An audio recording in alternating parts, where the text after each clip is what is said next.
Padre, en el nombre de Jesús, Señor, te damos gracias. Gracias, Señor, por la oportunidad de poder estar en esta noche, siguiendo, Señor, con lo que hemos estado haciendo en estas ya últimas semanas desde que comenzamos el año, de ir pensando en lo que creemos, por qué lo creemos, de qué manera lo creemos, Señor, poniendo las cosas en la perspectiva desde tu palabra, para que desde tu palabra podamos, Señor, llevar a cabo la obra de lo que tú, Señor, nos has hablado. Gracias, Padre, porque en todo momento, siempre, Señor, tú tienes algo para cada uno de nosotros y en esta noche, Señor, queremos pedirte que seas tú el que, como siempre, nos llevas a entender tu palabra según la verdad de tu Espíritu, Señor. Gracias en el nombre de Jesús. Amén, amén y amén. Qué bendición poder estar juntos, qué bendición entonces poder coincidir. El día de hoy es martes 9 de mayo del año 2023 y no pudimos estar juntos la semana anterior porque andaba en un viaje personal, acompañando a mi señora madre a una cuestión que para ella era muy importante y era estar en el momento de revelación de su primer bisnieto. Entonces, mi madre ya en su condición de salud y de edad, de repente hay momentos en donde casi no se para, casi no hace el esfuerzo de comunicarse, de moverse, y ante la posibilidad de ir a México, cuando el médico le estaba revisando para saber si estaba apta para poder viajar, ella estaba moviéndose sola, parándose sola y hablando y diciendo que ella podía. Entonces, eso pues fue un reflejo del enorme deseo de su corazón de poder salir y estar allá.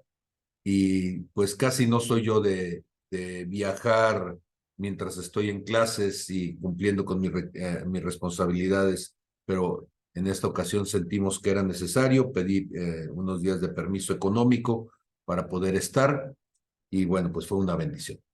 Entonces, estamos una vez más acá juntos y con la idea de poder estar entonces conociendo y entendiendo. Vamos a seguir con este aspecto de construir algunas cosas y cuando decimos de construir es replantearnos qué es lo que pensamos, por qué lo pensamos, cuál es la base de lo que creemos. Eh, Alguien me ha dicho en algún momento que de construir suena muy ateo porque es una forma de ver la vida desde la filosofía materialista. Y bueno, tienen razón en cuanto a que la palabra de construir la pueden ubicar entonces desde la Francia de mediados del siglo XX, pero nosotros somos muy bíblicos, así que nosotros podemos buscarle por allí en donde hay algunas referencias. Y la referencia para nosotros se encuentra en Jeremías capítulo 1, verso 10, que dice, mira que te he puesto en este día sobre naciones y sobre reinos para arrancar y para destruir, para arruinar y para derribar, para edificar y para plantar. Si alguien me dijera que cuál es la definición bíblica de deconstruir, yo diría esto, hacer lo que Jeremías 1:10 nos indica. Dios nos ha puesto sobre naciones y sobre reinos, esto es, sobre toda construcción humana, sobre todo aquello que ha sido puesto por el ser humano, con la intención entonces de arrancar y destruir, esto es, sacar desde la raíz, eso es arrancar. Destruir significa desmadejar, desbaratar las cosas. Arruinar significa romper todo aquello que no sirve, desechar todo aquello que no debería de estar allí. Derribar significa demoler aún los cimientos sobre los que se han establecido las cosas que no son de Dios.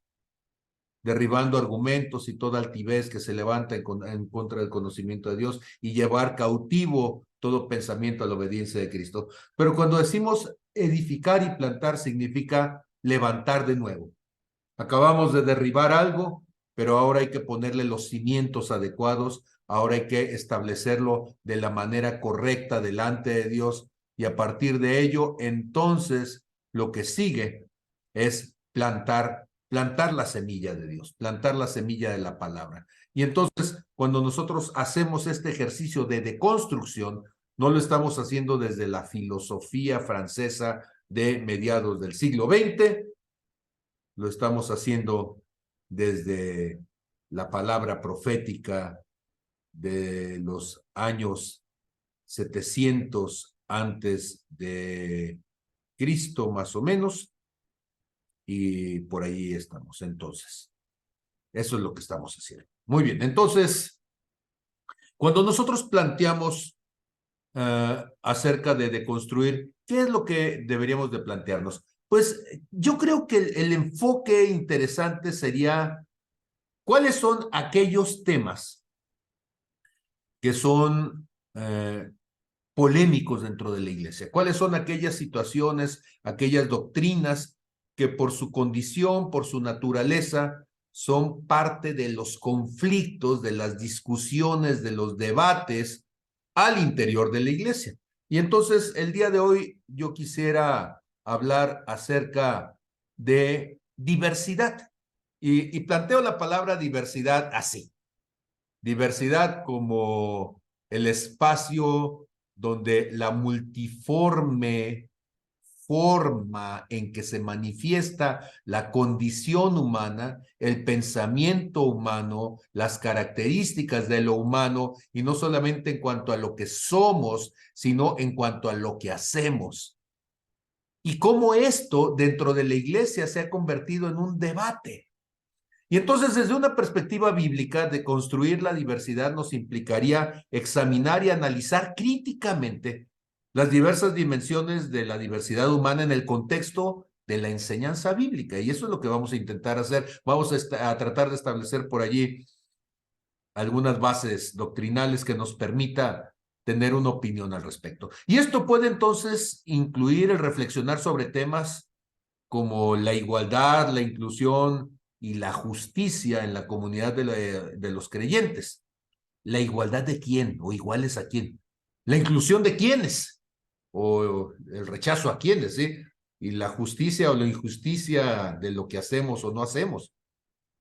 Al deconstruir la diversidad se busca comprender cómo las escrituras abordan este asunto tan espinoso de lo que implica la diversidad. Sí, yo sé que ya algunos ya están pensando en ponerle diversidad étnica, diversidad teológica, diversidad sexual, diversidad económica, diversidad cultural, etcétera. Todos esos apellidos dentro de este constructo de lo que es la diversidad y cómo se pueden aplicar entonces estos principios en la iglesia y en la vida de los creyentes. Y algunos aspectos clave para deconstruir la diversidad desde una perspectiva bíblica deberían de incluir elementos como creación e igualdad. O sea, cuando hablamos de creación, ¿de qué estamos hablando? Pues seguramente podríamos estar hablando de un versículo que yo sé que lo he dicho un montonal de veces, que es Génesis capítulo 1, verso 26. Cuando nos va a decir que los seres humanos somos creados a la imagen conforme a la semejanza de Dios y con un propósito que es el propósito de señorear. Y entonces este principio fundamental implica que todas las personas, todos los seres humanos, independientemente de su raza, género, etnia, origen, tienen un valor inherente y una dignidad igual delante de Dios. Híjole, eso nos pone en un problemón, porque resulta que tristemente los cristianos tenemos la tendencia a decir nosotros y los otros. nosotros los santos, por supuesto, nosotros los que sí se salvan, nosotros los que sí vamos al cielo, y los otros, bueno, por exclusión, lo que si yo voy al cielo, pues el otro seguramente debería de quedarse afuera, nosotros los santos y entonces los otros, pues los Blue Demon, ¿sí? Y pues seguramente ahí podríamos seguir con un montón de máscaras más, ¿verdad? Pero, ¿y qué si pensáramos desde el corazón de Dios? Porque si hablamos de diversidad, tendríamos que hablar de que el que nos hizo tan diferentes seguramente es Dios más que la casualidad. Es cierto, hay decisiones que tomamos en cuanto a las cosas que hacemos que nuestras acciones nos pueden alejar de Dios. Pero el problema no es ese, el problema es hasta dónde la iglesia permanece con un corazón abierto a la posibilidad de que alguien en su diversidad se pueda acercar a Dios. Y entonces de repente resulta que tenemos el copyright, ¿sí? Tenemos nosotros los derechos patentados de la salvación. Y eso, pues, es algo de lo que vamos a estar por allí platicando hasta donde nos deje el tiempo. La otra cuestión, otro tema fundamental cuando hablamos de diversidad es el amor al prójimo. El amor al prójimo, ¿qué implica? Hay un pasaje en Marcos capítulo 12, verso 31, que nos va a decir el Señor Jesús desde el verso 29, y lo comparto por acá. Cuando el Señor Jesús dice, le están preguntando cuál es el más grande de los mandamientos, ¿verdad? En el verso 28, ¿cuál es el primer mandamiento de todos? Jesús le responde, el primer mandamiento de todos es, Shema, escucha, oh Israel, el Señor nuestro Dios, uno es. Y dice, y amarás al Señor tu Dios con todo tu corazón y con toda tu alma y con toda tu mente y con todas tus fuerzas. Este es el principal mandamiento. Pero dice, y el segundo es semejante. Nada más le pidieron uno, pero él está diciendo, sí, pero el segundo es tan importante como el primero, es lo que está diciendo.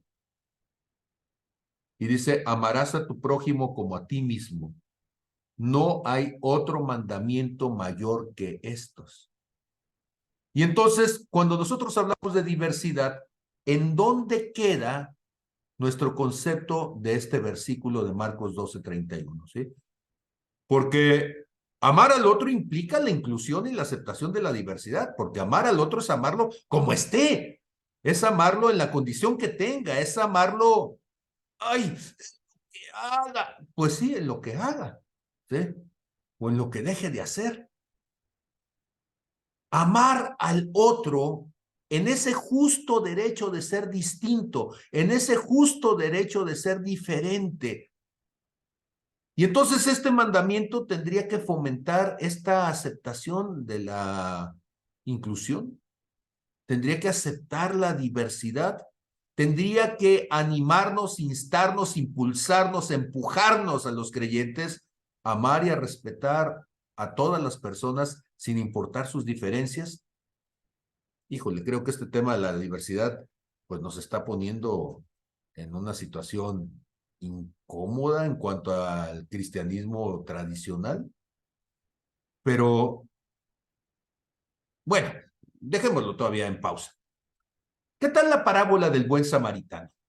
Sí, porque yo sé que cuando hablamos de cosas como estas, pues siempre alguien podría decir, sí, pero es que tendríamos que ser como el sacerdote que se separa y se santifica, como el levita que está consagrado. Sí, pero en la parábola del buen samaritano que se encuentra ya en Lucas capítulo 10 de los versos 25 al 37, el Señor Jesús nos habla acerca de cómo un hombre fue golpeado, tirado y dado por muerto en el camino, y pasó el sacerdote y lo pasó de largo, y luego pasó el levita y le dio la vuelta por un ladito, y llegó el rechazado, llegó el que era señalado, un samaritano,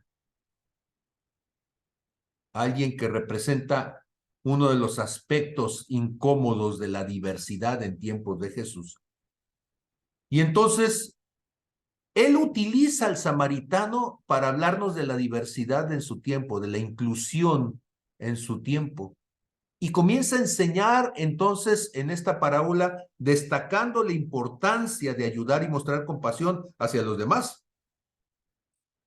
O sea, dice, ¿quién fue el que hizo aquello de ayudar al prójimo?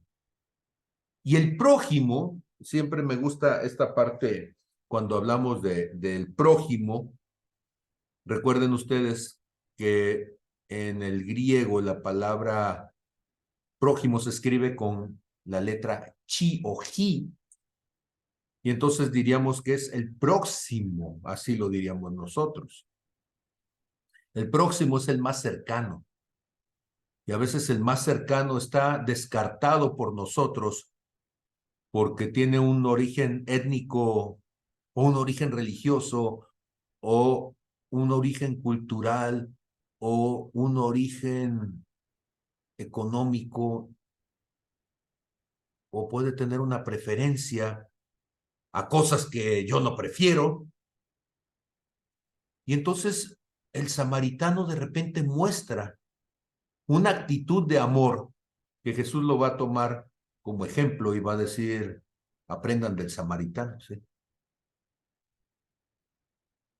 Podríamos hablar también, por ejemplo, de la comunidad de creyentes.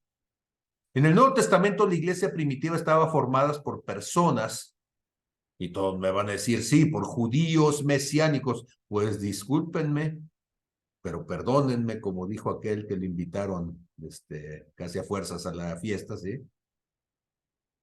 Y entonces, cuando nosotros pensamos en la iglesia primitiva, ¿qué tan primitiva es la iglesia que usted piensa? Porque la gente siempre piensa en la iglesia judía mesiánica, pero recuerde que hubo gentiles que comenzaron a creer, y esos gentiles fueron personas señaladas por los judíos mesiánicos porque no cumplían con los requisitos que para ellos eran fundamentales, no cumplían con la ley. Ok. Y entonces, cuando nosotros estamos hablando de esto, lo que tendríamos que hacer es entender que la diversidad en ese momento implicaba ser gentil en un tiempo, en una circunstancia donde los que se sentían más santos, los religiosos, los que tenían un cierto derecho por haber estado como parte del pueblo elegido de Dios, pues ellos sentían pues que seguramente los que no cubrían con esos requisitos, pues no podían serlo. Y yo sé que al decir estas cosas me voy a ver incómodo, pero ¿sabían ustedes que los judíos eran una cultura racista? No estoy hablando de la cultura bíblica, entiéndase. Estoy hablando de la cultura de los judíos desde lo terrenal, que incluso por su cuestión cultural rechazaron a Jesús mismo como Mesías. Y entonces cuando uno piensa en esto, uno tendría que entender por qué Dios tiene que escribir versículos como Gálatas 3:28, donde dice que ya no hay judío ni griego, porque claro que los judíos hacían una distinción diciendo nosotros sí somos salvos por derecho, aquellos no, los griegos, porque ellos se sentían libres, que nunca habían sido esclavos, y así se lo dijeron a Jesús allá en Juan 21. Pero había gente que por el Imperio Romano había sido esclavizada, y muchas de esas gentes esclavizadas, cuando se les compartió el Evangelio, creyeron en Jesús. No hay varón ni mujer, y las mujeres no podían entrar dentro de la sinagoga, al lugar donde se leía la palabra. Ellas tenían que estar detrás de las mamparas, no tenían la oportunidad de estar en el lugar donde los hombres estaban. Estaban solamente en los atrios, no podían entrar al lugar santo y al lugar santísimo. Y entonces cuando hablamos de diversidad, tendríamos que entender que la diversidad es parte de la constitución social, pero que la diversidad no es el problema es la inclusión. Porque la diversidad implica que ciertamente somos distintos, pero si ser distinto solamente es un elemento para dejarte fuera, entonces esa diversidad termina en discriminación. El asunto es que la iglesia debería de ser entonces un lugar de inclusión para todo aquel que es diverso.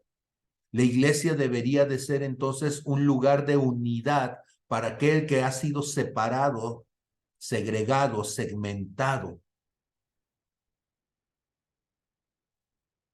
En un último punto de los que quiero mencionar ahorita de estos 4, y con este son 5 que estoy mencionando, la misión de Jesús.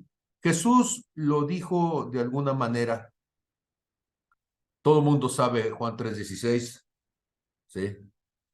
Y si se los pido que lo reciten, pues seguramente me podrán decir, porque de tal manera amó Dios al mundo que ha dado a su Hijo unigénito, para que aquellos judíos que creen en Él no se pierdan, sino que tengan vida eterna, ¿verdad? Así debería de decir, para que todos aquellos santos que creen en Él no se pierdan. Pero no dice así, no dice los judíos o no dice los santos, dice para que todo aquel que cree, y no pone más condición. Y cuando dice todo aquel, lo que está diciendo es que habrá una diversidad de personas que creerán, y esa diversidad entonces implicará distintas formas de acercamiento, distintos orígenes, distintos pasados, o bueno, si quiere que sea más gráfico, ¿sí? Distintos pecados, distintas historias de perdición. Y en cada una de ellas tendremos entonces a una persona con una necesidad delante de Dios de ser salvo. Por eso cuando el Señor Jesús habla acerca de su misión, la misión que tenía en Lucas capítulo 19, verso 10, dice, porque el Hijo del Hombre vino a buscar y a salvar lo que se había perdido. La misión de Jesús refuerza la idea de que la iglesia debe ser un espacio de salvación, un espacio de esperanza para todos, independientemente de las diferencias. Entonces, la primera cuestión que estamos tratando de establecer cuando estamos hablando de esta necesidad de deconstruir qué entendemos por diversidad dentro de la iglesia, tendríamos que darnos cuenta cómo inconscientemente lo que hemos hecho es levantar barreras para que entonces solamente puedan entrar aquellos que son de nuestra misma condición, gusto y preferencia. De construir la diversidad desde la perspectiva bíblica, entonces, va a implicar examinar estos temas. Seguramente muchos otros pasajes relevantes que sean similares y que podamos entonces en todo ello estar reflexionando sobre cómo se puede aplicar en la vida de los creyentes y en la iglesia de la actualidad. O sea, ¿cuál es el modelo de iglesia que nosotros creemos que debe de aplicarse y cómo ese modelo de iglesia debería ser entonces una puerta abierta para que cualquiera tenga la posibilidad de tener un encuentro con Jesús? Al hacerlo, entonces, lo que queremos hacer, y esa es la intención en Redime, es construir una comunidad que sea una comunidad de fe, más inclusiva, más justa, más amorosa, una comunidad en donde la diversidad sea la posibilidad de poder llegar a otros y de poder transformar de alguna manera nuestra visión acerca de las cosas de Dios. Pero ¿por qué entonces la diversidad es un tema controversial dentro de la iglesia? Pues, número uno, porque hay interpretaciones bíblicas, hay interpretaciones teológicas que nos establecen en diferentes posturas, posturas de interpretación de las escrituras, distintas posturas teológicas que terminan llevándonos a desacuerdos sobre cómo abordar la diversidad dentro de la iglesia. Algunos quieren quitarle las escamas al pez antes de pescarlo. Sí. Otros quieren que el pez sea el pez perfecto. Otros no quieren peces que huelan mal. Habrá otros que pescan lo que sea, aunque finalmente tendríamos que entender que quien pesca es Dios y no nosotros. Entonces hay personas que pueden argumentar que ciertos versículos bíblicos van a apoyar a la inclusión, a la igualdad, mientras que otros pueden señalar entonces que hay diferentes pasajes que parecen respaldar una postura, por decirlo prudentemente, más conservadora, para no decir racista, ¿sí? O para no decir exclusivista. Bueno, ya lo dije, no sé, ni modo, ¿verdad? Un segundo aspecto que termina siendo controversial son las tradiciones y las costumbres que se han imbuido, que se han metido dentro de la iglesia. Porque la iglesia a lo largo de la historia ha ido desarrollando una serie de tradiciones, de costumbres que pueden ser difíciles de cambiar.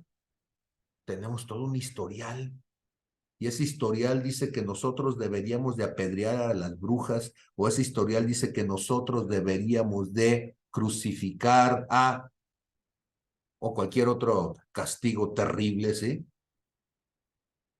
Y entonces nuestra historia se termina convirtiendo en un enemigo de las posibilidades de Dios. Ahora, yo no estoy diciendo que la historia no sea importante, pero por eso tenemos que examinar nuestra historia para saber qué nos motiva y para poder interpretarla a la luz de lo eterno, no de lo humano. Y entonces, hay cosas que tenemos que irlas revisando constantemente. Tenemos que ir revisando la forma en que se gestaron, la intención con la que se llevaron a cabo. Y cuando hablamos de diversidad en términos concretamente de género, la diversidad en términos concretamente de orientación sexual, la diversidad en términos de raza o de etnia, esto puede desafiar estas tradiciones y generar resistencia por parte de aquellos que desean mantener las prácticas que fueron establecidas por sus ancestros y que de una u otra manera les traen un espacio de protección.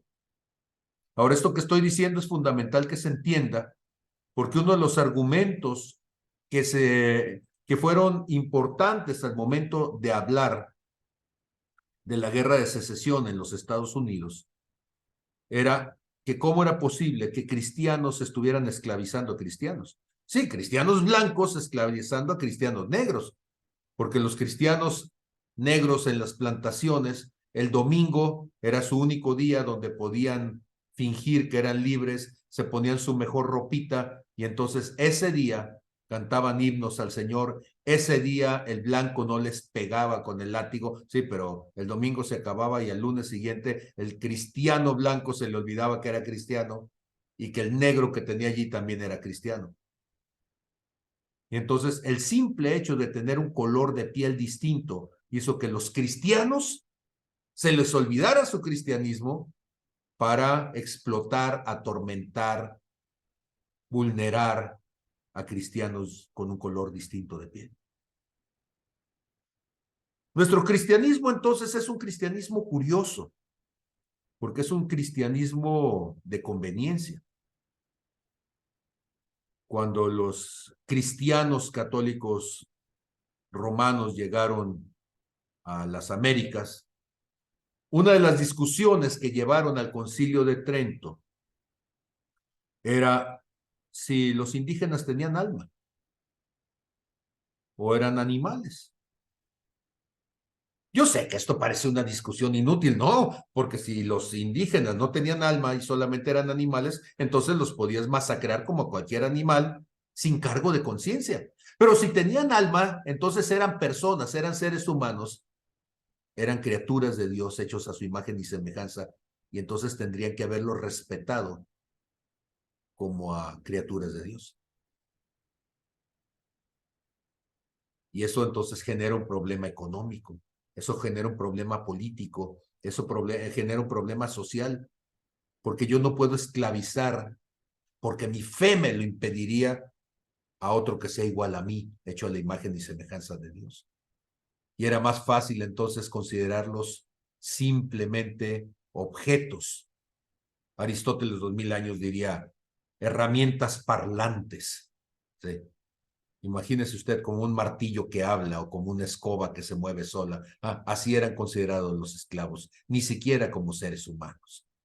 Y entonces, ¿hasta dónde nuestro cristianismo un cristianismo hipócrita, un cristianismo acomodaticio, ve al otro en una condición distinta solamente para tener el derecho de explotarlo, ¿sí? Y entonces el cristianismo norteamericano, y perdonen si soy tan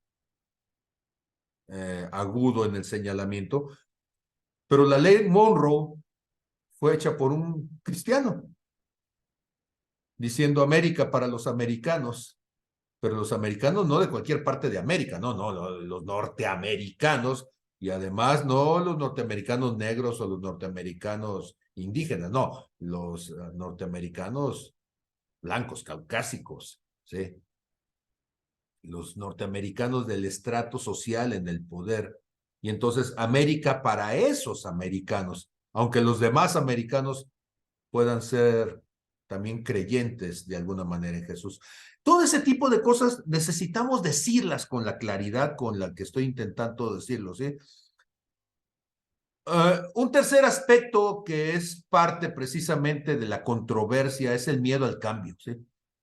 La diversidad puede generar un miedo al cambio y a lo desconocido. Algunos miembros de la iglesia pueden temer a la inclusión de personas diversas porque eso puede implicar una pérdida en la identidad religiosa y en el debilitamiento de la fe. Bueno, así lo consideran algunos.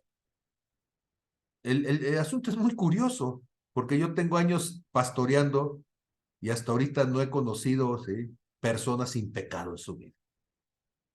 Ahora, seguramente no son de esos pecados de los que estamos hablando cuando hablamos de diversidad sexual, pero en este caso podremos hablar de diversidad moral, porque hay algunos que la verdad les vale un cacahuate, hay algunos que la fidelidad les vale un cacahuate, hay algunos que el aspecto de explotar a otros, de endrogar a otros, de robar a otros les vale un cacahuate. Entonces también son diversos esos, ¿sí? La diversidad moral también mancera, también lastima a la iglesia, pero de esa no discutimos, ¿verdad? En el número 4, por cuestiones por las cuales esto se pone sabroso cuando discutimos, es un cierto conservadurismo moral y social. Entonces, las posturas conservadoras de algunas comunidades religiosas pueden tener una visión que no permite la discusión sobre cuestiones morales y sociales, ¿sí? ¿Conservador de qué? Y yo quisiera decir, bueno, conservador de las sendas antiguas del Señor. No. Es conservador nada más de aspectos culturales, de aspectos sociales, de aspectos de empoderamiento, a veces político o económico, que pueden llevar a una resistencia a aceptar la diversidad en términos de formas de identificarse, cuestiones de identidad como individuos, roles de género dentro de la iglesia.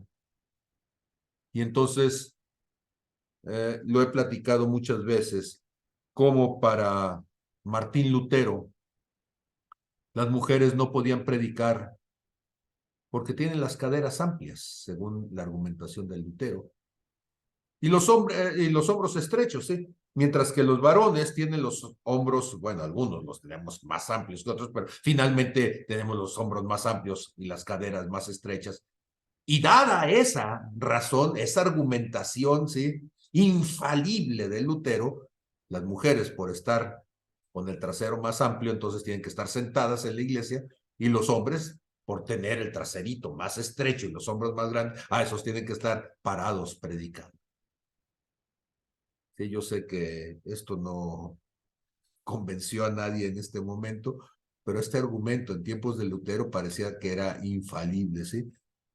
Y eso habla de un conservadurismo, cuando estamos hablando de cómo un género, en el caso de lo masculino, se impone sobre lo femenino y buscamos entonces argumentaciones teológicas, torcemos incluso la palabra, para que a partir de ello podamos seguir manteniendo un cierto poder. Y un quinto aspecto que hace que todo esto sea controversial es el conflicto generacional. ¿Por qué? Porque la diversidad también puede ser controversial debido a las diferencias en el punto de vista generacional. Las generaciones más jóvenes pueden tener una visión más inclusiva y abierta sobre la diversidad, mientras que las generaciones mayores pueden mantenerse apegadas a las ideas, a los valores, a las perspectivas más tradicionales. Ahora, noten que yo no estoy diciendo a favor o en contra de nada ahorita, lo único que estoy diciendo es, estos aspectos son aspectos que tenemos que discutirlos más que con la palabra. Y van a decir, ¿cómo que con la palabra no? Uy, es que de repente la letra mata. Y hay gente que agarra los versículos y los desconecta del corazón, de la intención de Dios, para con ellos usarlos como argumentos en contra aún de lo que Dios puede estar intentando hacer. Y entonces lo que voy a hacer, ¿sí? Para, a pesar de todas estas controversias, del pensamiento de un montón de iglesias, bueno, de congregaciones distintas, ¿sí? Lo que voy a tratar de hacer ahorita es usar un pasaje. Y este pasaje, si ustedes me lo permiten, pues me va a servir como punto de partida para hablar de diversidad. Porque además el mencionado pasaje, pues es muy conocido. Y yo quiero tomar entonces este pasaje, y no estoy tomando entonces una licencia poética, sino más bien un argumento hermenéutico. La Biblia nos enseña en Génesis capítulo 6, 7 y 8 de un hombre llamado Noé. En capítulo 6 nos habla de la condición del ser humano, de cómo el ser humano estaba en una depravación completa y cómo de todos los seres humanos solamente Dios pudo encontrar a uno solo que su corazón era acorde al corazón de Dios. ¿Sí? Lo voy a decir tal como lo dice Génesis capítulo 6. Dice Génesis 6:8, pero Noé halló gracia ante los ojos de Dios. ¿Sí? Aquí vienen unos pasajes que son tremendos. Dice Génesis capítulo 6 en el verso 5. Y vio Jehová que la maldad de los hombres era mucha en la tierra y que todo el designio de los pensamientos del corazón de ellos era de continuo solamente el mal. Y se arrepintió, imagínense ustedes, ¿sí? Esta frase, se arrepintió Jehová de haberlo hecho, de haber hecho al hombre en la tierra y le dolió en su corazón. Yo no sé si ustedes puedan encontrar un versículo más terrible que esto, pero decir a Dios le duele tanto, le pesa tanto, le conmociona tanto la actitud del hombre que se plantea, quizá no hice bien, no fue lo correcto. Podríamos discutir muchísimo acerca del término arrepentirse, pero en este momento lo único que haría sería sacarme de la intención de lo que estamos intentando mostrar. Y entonces cuando Dios dice que va a raer de sobre la faz de la tierra los hombres que ha creado, desde el hombre hasta la bestia y hasta el reptil y las aves del cielo, pues me arrepiento de haberlos hecho, o sea, hablando de los hombres, no de las bestias, ni de los reptiles, ni de las aves del cielo. Se arrepiente de haber hecho al ser humano, pero Noé halla gracia ante los ojos de Dios. Noé es un hombre entonces que nos va a servir como ejemplo de lo que Dios quiere hacer. Y Noé entonces, Noah, ¿sí? Noah, que directamente del hebreo, Noah significa reposo, descanso. Entonces, Noé es el reposo, es el descanso de Dios. Y cuando nosotros hablamos entonces de Noé, inmediatamente cualquier niño de 5 o 6 años que haya ido a la iglesia o cualquier persona, aún gente que no tiene ninguna formación bíblica más profunda, tú le dices, el arca de Noé. ¿Qué hizo Noé? el arca. ¿Y qué es el arca? Pues el arca es la salvación de los animales, ¿verdad? Por eso hubo un tiempo en donde en una secundaria me decían a mí Noé, ¿sí? Porque nunca me ha gustado ser más exigente de lo necesario. O sea, no soy un docente perverso que quiera ver mis listas llenas, aunque pues claro que si me toca reprobar a alguien por no haber entregado sus tareas, pues lo voy a tener que hacer, pero estoy dispuesto a hacer el mismo examen un montón de veces hasta que la persona sepa la respuesta y pueda contestar, porque creo que el proceso de aprendizaje es eso, es un proceso y a veces no se logra la primera, ¿sí? Y entonces, pues me ha tocado ser la salvación de los animales en más de alguna ocasión. ¿Y qué es la iglesia? La iglesia es el espacio de salvación. Y van a decir de los animales, ay, ya me ofendí. No, digamos que los animales representan a la creación de Dios. Digamos que los animales representan a la diversidad de Dios. Y entonces, si el arca es la salvación de la diversidad biológica de lo creado por Dios, la iglesia será el espacio de salvación de la diversidad humana. ¿Estarían de acuerdo conmigo en aceptar esta idea? ¿Sí? Como primera idea fundamental, que si el arca es el espacio de oportunidad de salvación para la diversidad biológica creada por Dios, la iglesia será el espacio de oportunidad de salvación para la diversidad humana creada por Dios. Ahora, cómo puedo entonces demostrar esto? ¿Cómo puedo decir todas estas cosas? ¿Sí? Pues la primera cosa es que el arca de Noé, según entonces la narración bíblica, fue construida por Dios. No, fue construida por Noé. Dios le dio las instrucciones. Sí, pero Noé se puso y se puso a trabajar en ella y duró, ¿sí? 100 años, porque tenía Noé 500 años cuando Dios le habló y tenía 600 cuando comenzó a llover. Entonces, 100 años le estuvo llevando a cabo con el propósito de salvar a su familia, aunque él tenía la idea de poder salvar a quien quisiera meterse. Tristemente, solamente su familia estuvo dispuesta, su esposa, sus 3 hijos y sus 3 nueras, sus hijos Sem, Cam y Jafet, y las esposas de ellos, ¿sí? Y entonces Dios le dijo que tenía que llevar, ¿sí? Especies, de las especies de animales, tenía que llevar entonces una muestra representativa de cada una de ellas, ¿sí? Siempre decimos que es una pareja de cada uno de ellos, en realidad son 7 parejas de los animales limpios, ¿sí? Y para quien no lo ha leído, bueno, pues aquí le presento cuando menos rapidito el versículo.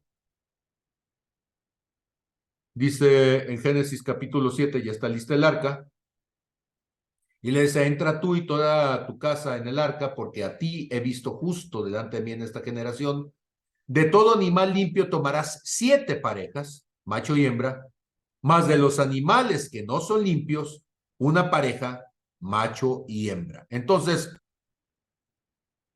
fueron incluidos todos, pero no en la misma proporción. De los animales limpios, de los animales que Dios dice que pueden ser para el servicio de Dios, de esos tomó 7 parejas. La ovejita es del servicio de Dios, ese tráete 7. La vaquita y el toro, de esos tráete 7, ¿sí? Pero probablemente el cocodrilo, pues nomás una pareja de cocodrilos. De todo lo que existía, Dios va entonces a generar un espacio en el arca para poder entonces salvarlos ante un desastre inminente. La destrucción está a la puerta y la única oportunidad que tienen es entrar en el arca. Y Dios dice, hace el espacio para ellos. De manera similar, la iglesia entonces puede ser vista como un espacio de salvación para la diversidad humana. La iglesia finalmente es una institución que debería de buscar guiar a las personas hacia una vida de fe, de espiritualidad, en medio de este mundo tan lleno de dificultades, de tentaciones. Y la iglesia, en su misión de acoger, de proteger, de llevar a los creyentes, independientemente de su origen, cultura, situación personal, ¿sí? La iglesia se debe convertir en un refugio que puede salvaguardar la diversidad humana y promover la unidad en la fe. Así, tanto el arca, ¿sí?, como la iglesia.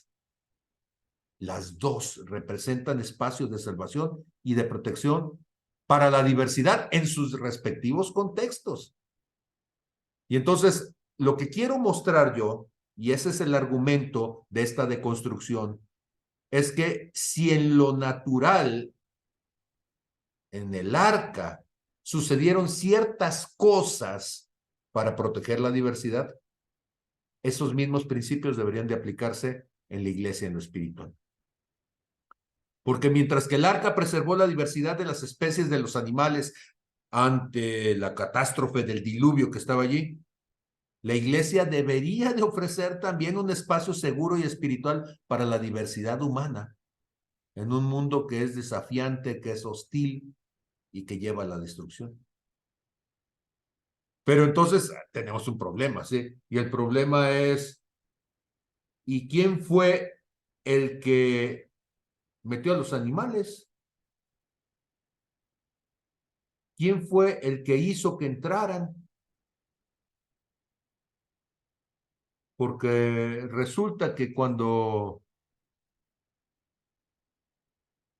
nosotros pensamos en cómo cada uno de ellos fueron llevados, nosotros tendríamos que preguntar si fue Noé el que los anduvo cazando por todo el mundo o fue Dios el que los llevó, los indujo a que fueran al arca. Porque Noé estuvo durante 100 años ahí haciendo el arca. Nunca dice que fue entonces Noé al Polo Norte a traerse un oso polar y que fue al desierto del Sahara a traerse un camello y que luego fue a la Antártida a traerse un pingüino. Y entonces, ¿cómo es que llegaron?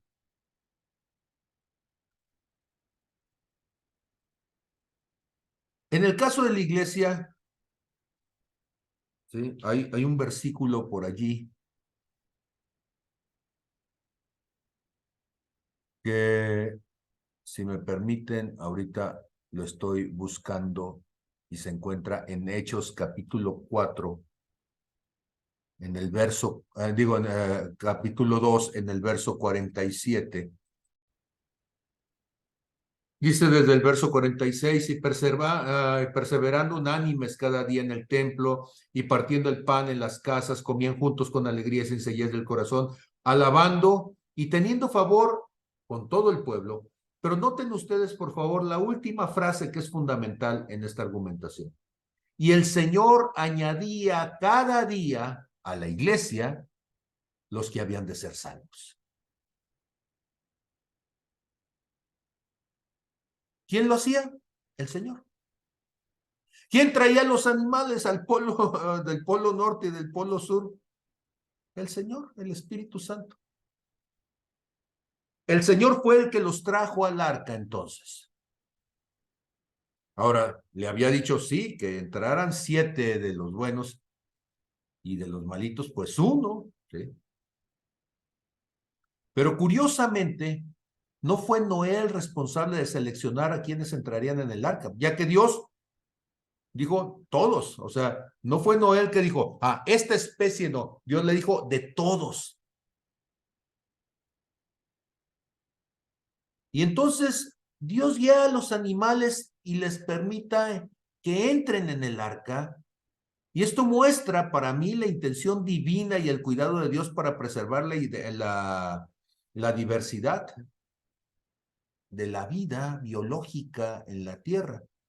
Pero en el contexto de la iglesia, Curiosamente, tampoco es una responsabilidad exclusiva de este pastor que está aquí, hacer de Noé y ponerse en la puerta y decir, aquí no se acepta el cocodrilo, aquí no se acepta la tepocata, aquí no se acepta la araña ni la culebra porque es bien ponzoñosa. Y entonces nosotros en el contexto de la iglesia tenemos que entender que Dios trae a personas, que Dios mueve el corazón de las personas para que quieran entrar y formar parte del cuerpo de Cristo, meterse al arca.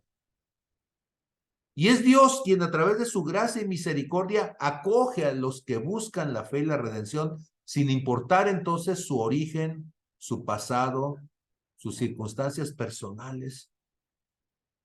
Y esta perspectiva que estoy intentando comentar con ustedes tiene que reforzar la idea de que la iglesia, al igual que el arca de Noé, debe de ser un espacio de salvación y protección para la diversidad humana. La intervención de Dios en ambos casos nos debería demostrar el compromiso de Dios, del Espíritu Santo, pero también de nosotros con la preservación de la vida y la diversidad, así como con la creación de un refugio donde todos puedan encontrar consuelo, esperanza, guía espiritual, ¿sí? Pero parece ser que el problema se está dando con los Noés, quienes están al frente del arca, porque de repente este Noé podría haberse sentido, imagínense, pues todo un hacendado, podría tener entonces un montón de ganado, de especies, tenía su propio patrimonio biológico para su servicio, pero la labor de Noé no era apropiarse de los animales. La labor de Noé era servirlos. Efectivamente, Noé se convirtió en un pastor de animales. ¿Y qué es lo que hace un pastor en el arca de Noé? ¿Saben qué es lo que hace? Recoge la caca, el excremento, los orines, los echa en un botecito, sale por la borda y los tira para que se mantenga limpio el espacio al interior. Y esa es nuestra labor.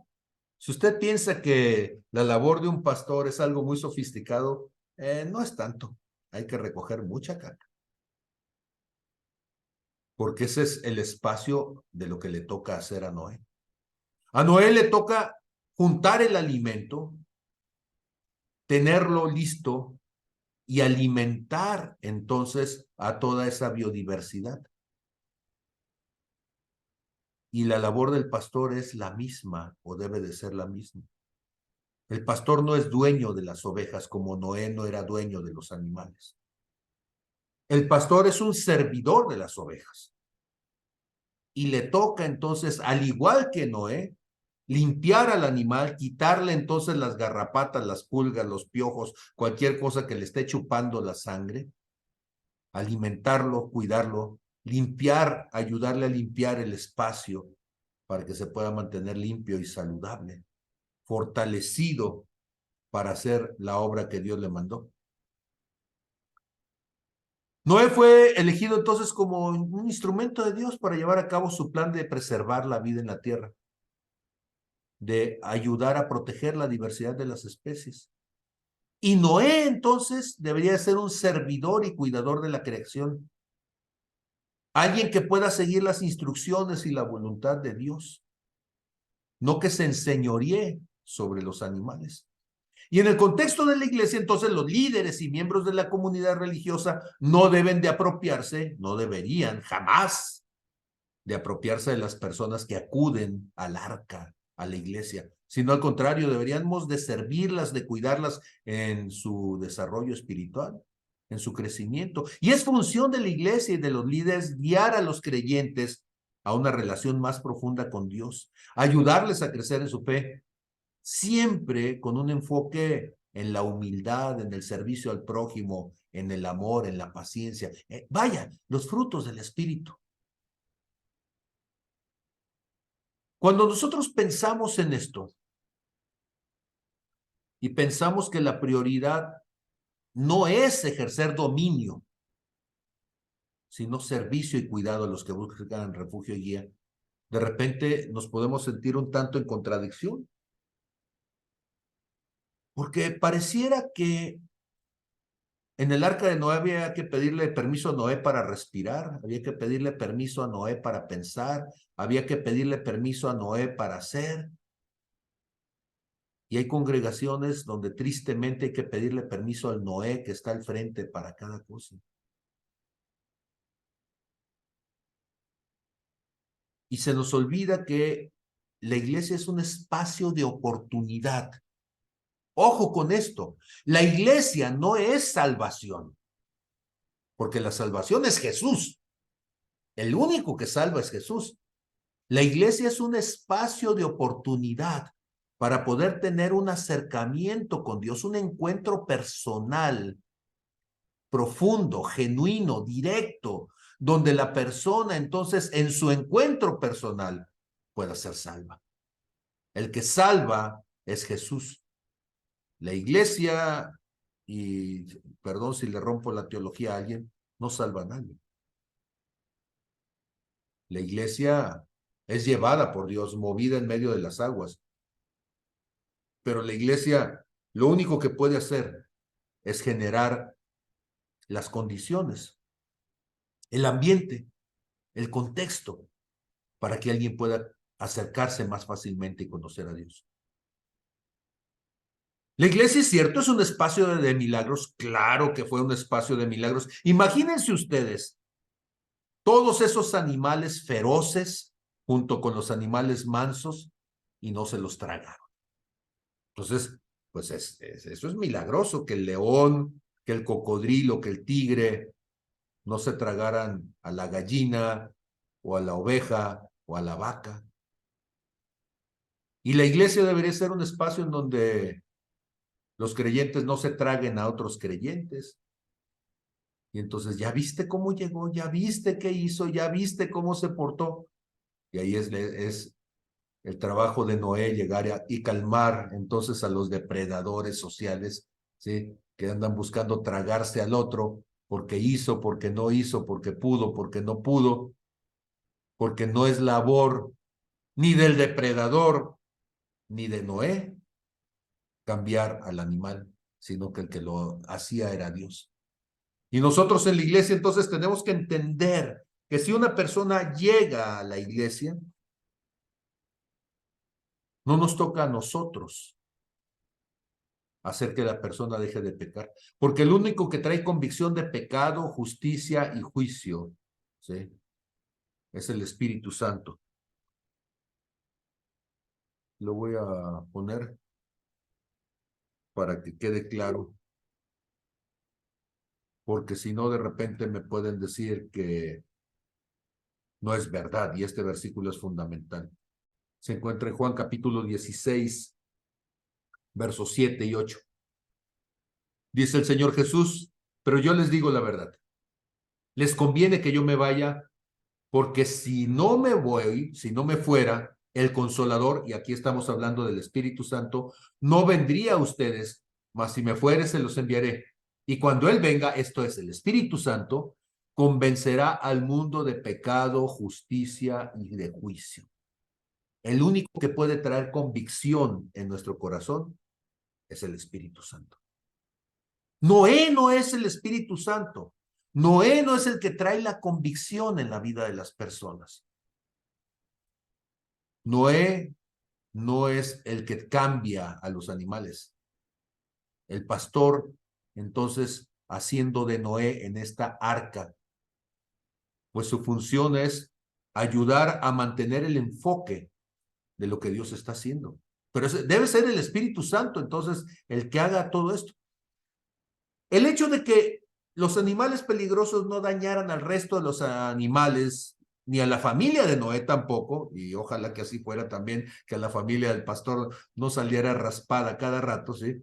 Esto no solamente pone en evidencia la intervención divina, el poder de Dios para mantener la armonía entre las distintas especies, sino que también es un símbolo de la paz y de la convivencia que puede surgir en los espacios de salvación, donde no nos necesitamos estar cuidando las espaldas para ver quién va a llegar y te va a apuñalar, sino que podemos generar un espacio donde, por esta convicción de lo que Dios está haciendo, nos valoremos, nos respetemos en medio de los procesos de lo que estamos viviendo.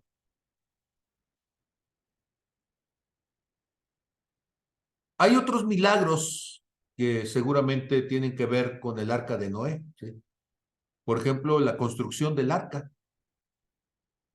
Porque el hecho de que Noé haya sido capaz de construir un arca con dimensiones enormes, siguiendo las detalladas instrucciones que Dios le dio, y no contaba con la tecnología, con los conocimientos modernos, ¿sí?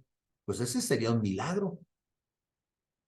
¿Por qué? Porque esto nos va a demostrar que una persona de fe puede tener la guía y la protección de Dios en el proceso de construir lo que Dios le ha mandado, una fe inquebrantable para mantenerse. Y créanme que construir una iglesia es un espacio que demanda esfuerzo, agotamiento físico, espiritual, mental. Y no es fácil.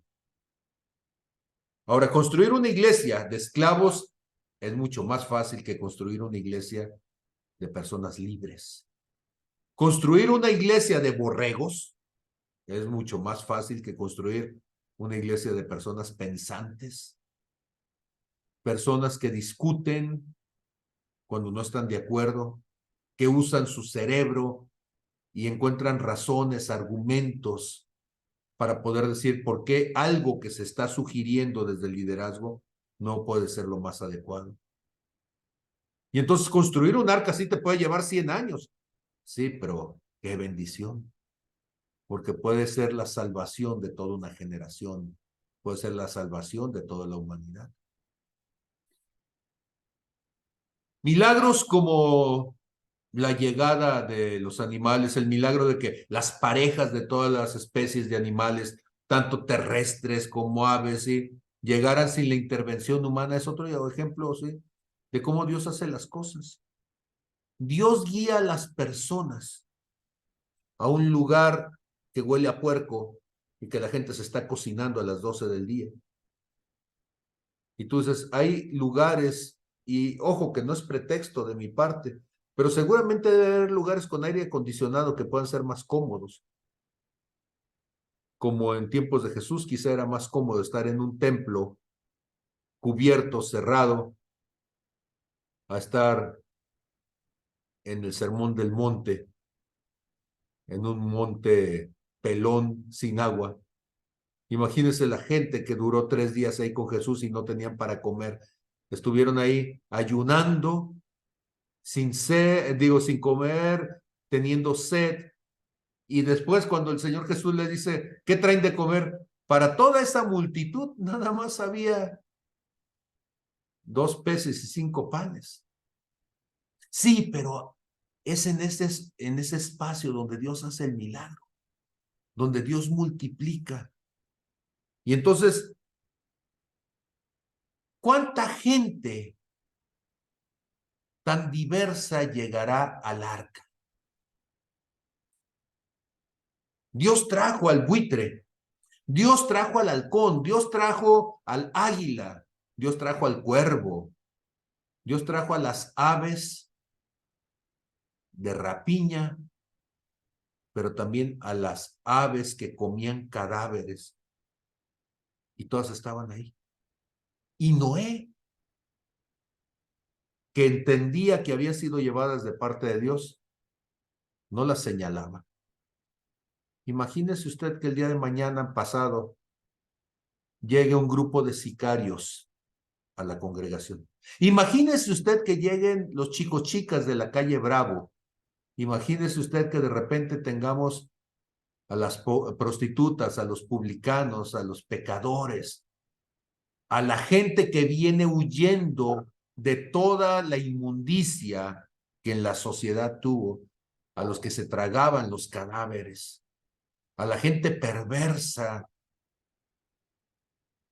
Y entonces, ¿cuál va a ser la actitud de los Noé en esa arca que redime?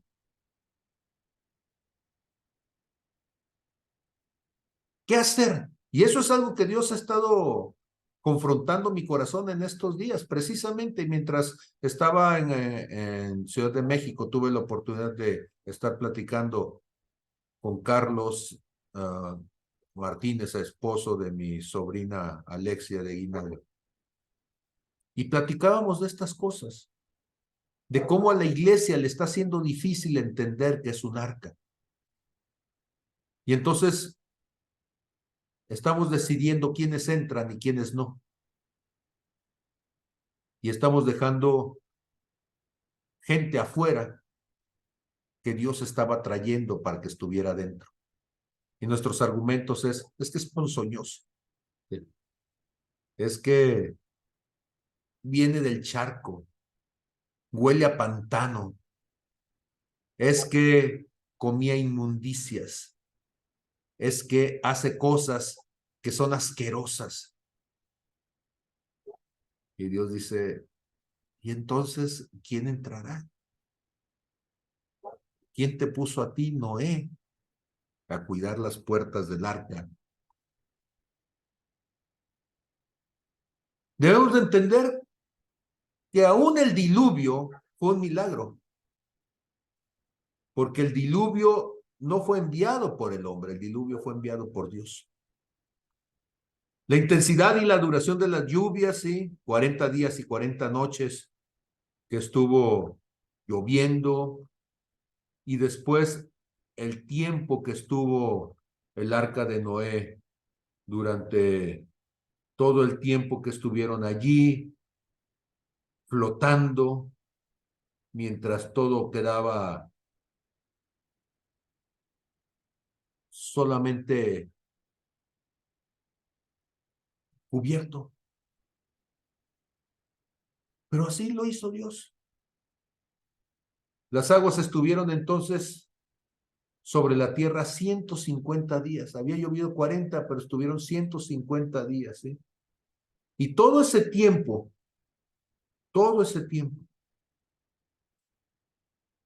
estuvieron allí.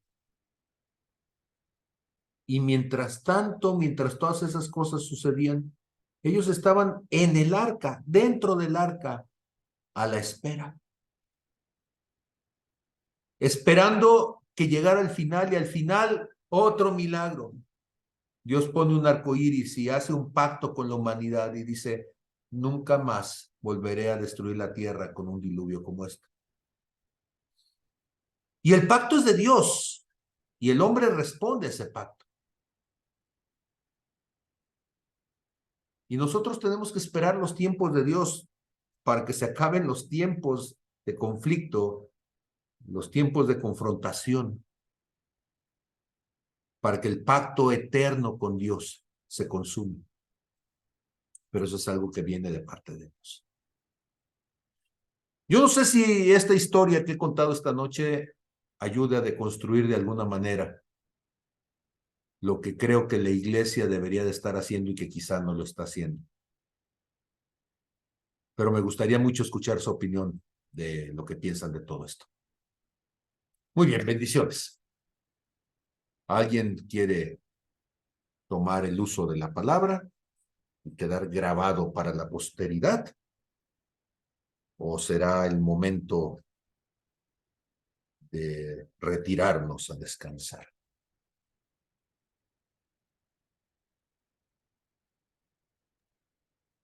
Bueno, mientras se animan, yo creo que tú sabías que yo quiero hablar, porque es un tema muy recurrente conmigo durante años. O sea, por un lado trabajamos con la comunidad precisamente de los chicos de la Bravo, y en algún momento yo te decía hasta qué punto la iglesia está lista para recibirlos, porque parte de nuestras predicaciones son eso, pues decir, no, no es correcto, eso es del diablo, pero pues vas y les muestras un mensaje de esperanza.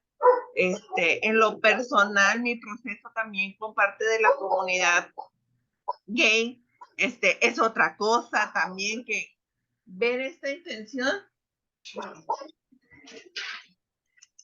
ver esta parte de sus procesos y quererse acercar a Dios, pero sentirse condenados precisamente por nuestras expresiones y por nosotros estar ahí de cadeneros en la puerta, ¿no? Mi último ejemplo es Rubén. O sea, Rubén estuvo yendo varios tiempo a la congregación, pero había algo en el que decía, es que agradezco que me presentes a tu mejor amigo y que le permita ser mi amigo. Yo le decía, pues es que yo no tengo el control de lo que Dios quiere hacer, ¿no? Pero sí hay un punto en el que para él era muy complicado entenderlo. Entonces se quedó con esa parte de decir, mi amiga me presentó a su amigo, entonces a mi manera yo me acerco a él y a mi manera yo le digo, y cuando tenía dudas me pregunta a mí o a veces se acerca con Margarita y Federico, pero estos procesos de cómo nosotros muchas veces delimitamos hasta dónde sí, hasta dónde no. Sigo teniendo yo muchas preguntas en mi cabecita que tengo que anotar y después platicaremos, pero sí creo que es importante que podamos buscar el tener este equilibrio en la palabra. En algún momento hace unos años, precisamente cuando íbamos con los chicos de la Bravo, yo les decía que el prólogo del libro de Agorafobia de Junior Zapata era de un predicador que terminó en la madrugada en un café donde llegaban las prostitutas. A una de ellas le organiza una fiesta de cumpleaños porque la escuchó platicar con alguien más y decir, es que nadie nunca me ha celebrado mi cumpleaños. Llega, la sorprenden, ella termina en lágrimas, se va llorando sin saber qué hacer. Y el dueño del lugar le dice, oye, ¿cuál era tu intención? ¿Predicarnos? ¿A dónde vas? Y él le decía, yo voy a una iglesia que le gusta hacerle fiestas de cumpleaños a las prostitutas a las 3 de la mañana, ¿no? Y dice, no es cierto, porque si esas iglesias existieran, yo estaría en una de esas. Entonces, ¿hasta dónde nosotros rechazamos a la gente? Por lo que Dios nos ha pedido a nosotros que no hagamos, porque el trato de Dios es personal, o sea, hasta donde yo mi convicción y el trato de Dios conmigo se lo estoy asumiendo o se lo estoy enjaretando al otro. Entonces sí hay muchas cosas que estoy pensando, honestamente, porque han sido años en mi proceso y en mi caminar y tratar de respetar la condición de la iglesia y la madurez de la iglesia como para no llevar a más personas o detener el proceso con el otro.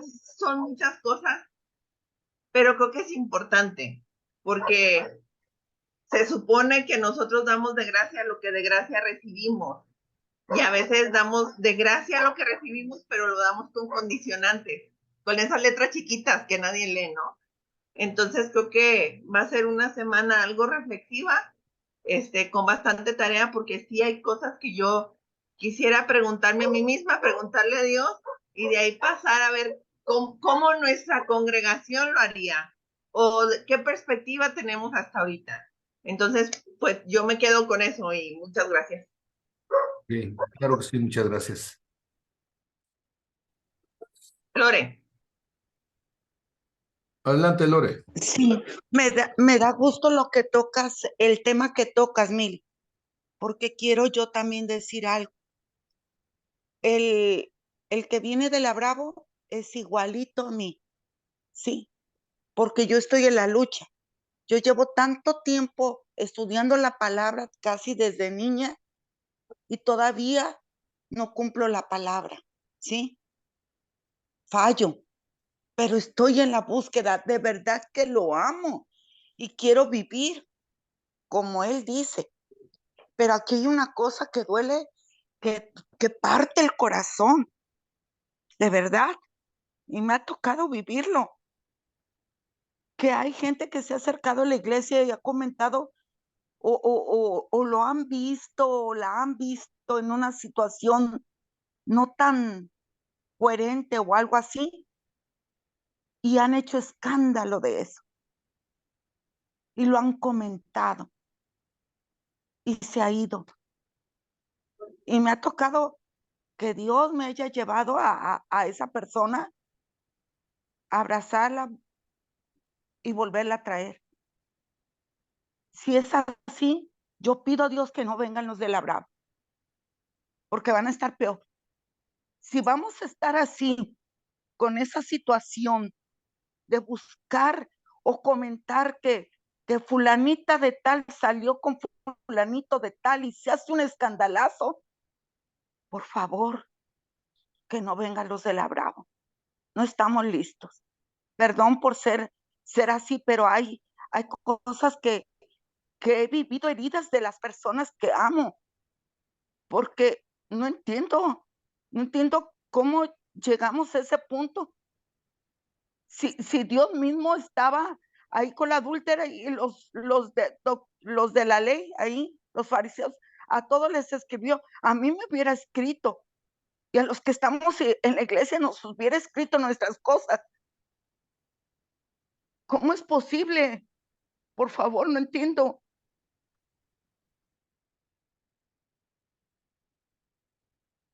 Precisamente ese es el asunto, ¿sí? Entonces, tenemos que taparle los hoyos al arca para que no se hunda y para que verdaderamente cumpla con la función.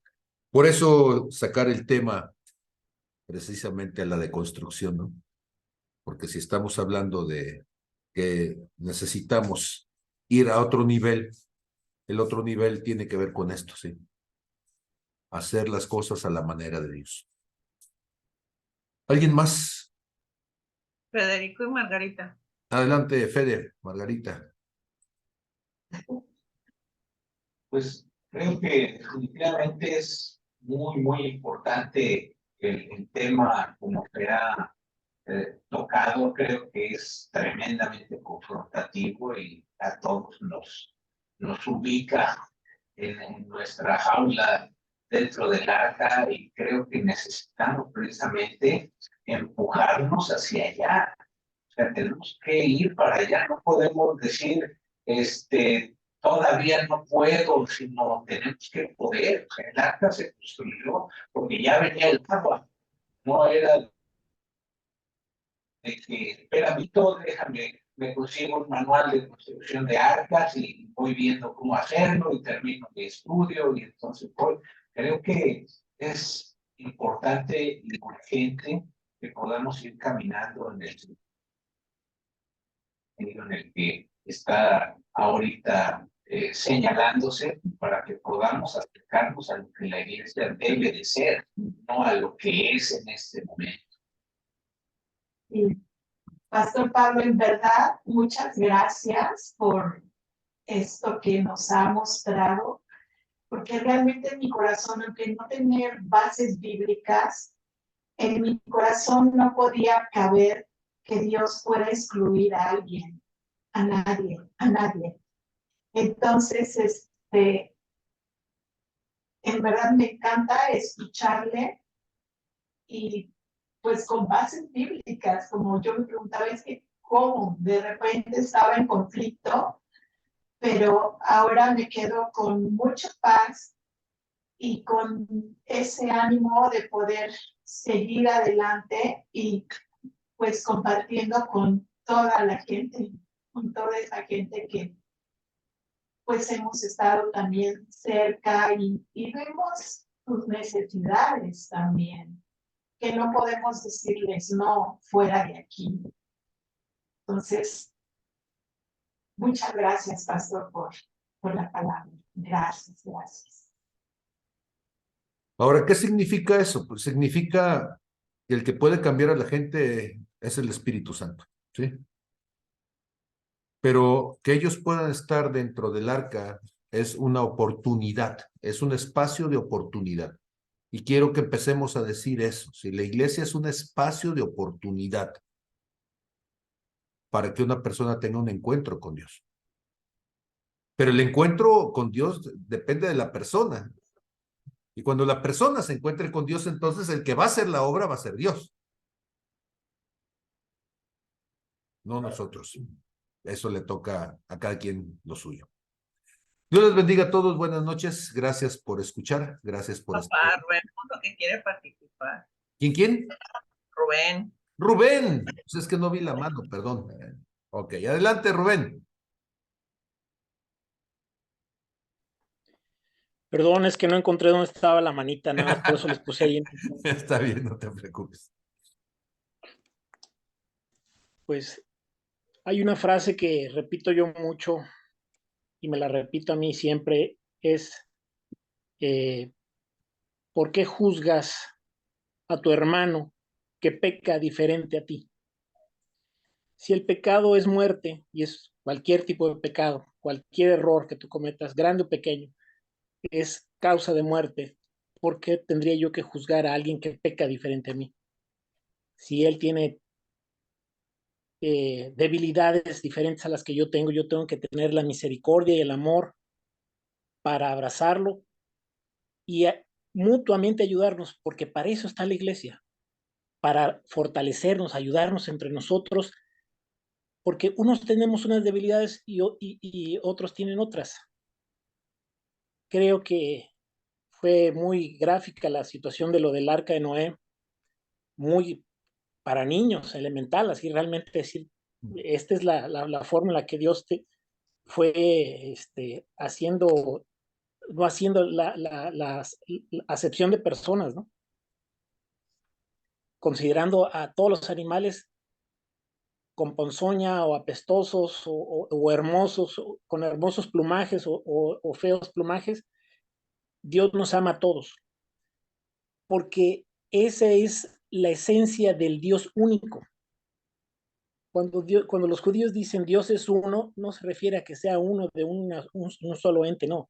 Se refiere a que somos uno todos con Dios, todos somos uno, todos somos, y no cayendo en la situación de panteísmo, sino en verdad, fuera de lo que somos en esta carne y hueso, todos somos uno, todos somos parte de ese gran espíritu que es Dios, y de ese espíritu somos cada uno de nosotros. Entonces, pues, ¿qué es lo que nos tiene que ayudar? ¿Qué es lo que tiene que prevalecer en nosotros? Pues el amor y la compasión y la misericordia para quienes tienen problemas diferentes a los que yo puedo tener.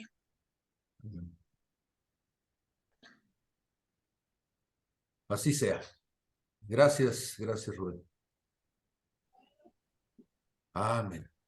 Pastor, Dígame, Erika. yo, Erika, saludarlo, agradecerle por este tema, me da mucho gusto ver que están bien y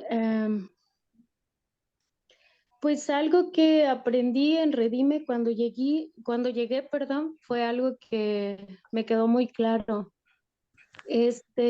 Dice, usted llegó a comentar que cuando Dios nos pusiera o viéramos algo, lográramos, y seguramente es algo que Dios pone en nuestro corazón por alguna razón, ¿no? Principalmente esa, la de orar. Si en algún momento alguien ve algo que para esa persona que está viéndolo se le hace mal, una de las recomendaciones que podríamos utilizar es acércate a Dios, ora, pide por lo que tú estás viendo, si es para bien, y si sabes que no, si Dios te muestra que no es, pues entonces ora también por esa persona, por la que tú estás viendo, porque seguramente a lo mejor, bueno, no es a lo mejor, a mí me mostró que traía demasiados prejuicios y eso es lo principal, ¿no? Lo que siempre nos hace juzgar. Todos los prejuicios que traemos cargando y que en algún momento no nos damos cuenta que todos somos diversos, que todos tenemos un proceso, que Dios nos está hablando a todos a su manera y que Él es el único que en algún momento a través del Espíritu Santo, como bien lo dijo, puede traer esta convicción, ¿no? Entonces, no podemos quitarle el lugar al Espíritu Santo porque fue dado por el Padre. Sin embargo, lo que sí podemos hacer y estamos llamados a hacer es a orar, es a pedir por esas personas que en algún momento si a nosotros se nos hace, vuelvo a repetir, que no están actuando correctamente, bueno, entonces voy, me pongo a cuentas con mi padre y le digo, ¿sabes qué? Yo veo esto mal, yo veo que esto no está correcto, ponme en mi corazón y también te pido por esta persona si yo veo que es algo malo. Y de esa manera yo creo que también nos ayudaría mucho a fortalecer nuestro espíritu, que obviamente nos hace falta a todos, porque nos hace falta crear también la convicción de la oración en vez del juicio, en vez de la murmuración. Y esa podría ser una una buena observación a mi punto de vista, porque creo que eso es lo que nos hace falta, una conexión más íntima en lo personal y que lo sigamos alimentando de esa manera. Amén. Pues muchas gracias por la opinión. Y sí necesitamos esa misericordia. ¿Alguien más? Ya te vi, Fer. Fernando abrió su cámara y se está acomodando en la silla. Eso me ayuda con el lenguaje corporal. Fíjense que entré tarde al arca, pero entré. Y casualmente por estar conviviendo precisamente con mis amigos de infancia, y viendo cómo muchos, ahorita que se hablaba del arca y que no quiero salirme de tema, porque cuando entras tarde a una clase corres el riesgo de decir una barbaridad, pero escuchaba mucho la palabra diversidad y de que entraron unos puros y otros no puros y todos al arca y todo. Y después escuché de comentarios de que tenemos que trabajar y yo creo que, como suelo decir, de que la nueva pedagogía cristiana o la auténtica pedagogía cristiana debe ser a la manera de Cristo y todo. Y cuando yo llego a Redime ya van a ser 3 años, llegó Juan Carlos también, y yo decía que él era el azote de los pastores, pastores que usaban cadenas para decir, tú sí entras, tú no entras, tú sí entras, tú no entras, no toques al ungido, no esto, no lo otro, y hablaba de iglesias muy selectivas o congregaciones muy selectivas. Cuando yo llego a Redime, y ya lo mencionaba Rubén antes de mí, cada quien tenemos diferentes pecados, pero al fin son pecados, no hay pecados chiquitos ni pecados grandotes, no hay poquita diabetes o mucha diabetes, no hay poquita hipertensión, o sea, se tiene o no se tiene. Luego entonces, si tenemos que marcar esa diferencia, la tenemos que marcar nosotros con nuestro comportamiento y teniendo esa verdadera apertura, pero de corazón. Este domingo Jesús hablaba, a mí me movió mucho de si sirvo o no sirvo, ¿no? Él lo manejó en 4 estilos, los que conocen la palabra y la aplican, los que la conocen y la aplican, y los que ni la conocen y ni la aplican, ¿sí? Pero me llama la atención que a veces vamos a llevar la palabra a lugares fáciles, a lugares cómodos, donde nos sentimos hasta cierto punto en confort. Y yo creo que hay que salirnos de esa zona y tomar ese desafío. Yo me he acercado y me he abierto de hecho, ahorita me quedé platicando ahora sí con unos chicos que consumen y con otros que no son de la Bravo, pero pues andan en otro tipo de situaciones. Y tuve un regalo de 1 hora y cuarto platicando y todo, y digo, yo soy el mismo Fernando de antes, fuimos niños, crecimos y hemos agarrado caminos diferentes, pero siento que tengo una autoridad ahora para poder hablarles y hablarles de Dios y hablarles de cómo acercarse. Y dicen, es que no vamos aquí a la vuelta que está una iglesia porque pues somos mal vistos, o somos los marihuanos, o somos los estos, o somos los con tales y cuales etiquetas, ¿no? Entonces, yo siento que la inclusión se habla mucho y se hace poco, se dice en discurso y se hace poco, porque no es fácil aceptarla, pero me gustó lo que mencionaste tú hace rato, lo que menciona Rubén, de que pues todos estamos en esto y estamos para ayudarnos, y alguna vez dijiste que tenemos que sacarnos filos unos a otros, ¿no? Y sacarnos nuestras cosas para salir adelante y fortalecernos, ¿no? Entre nosotros mismos, ¿no?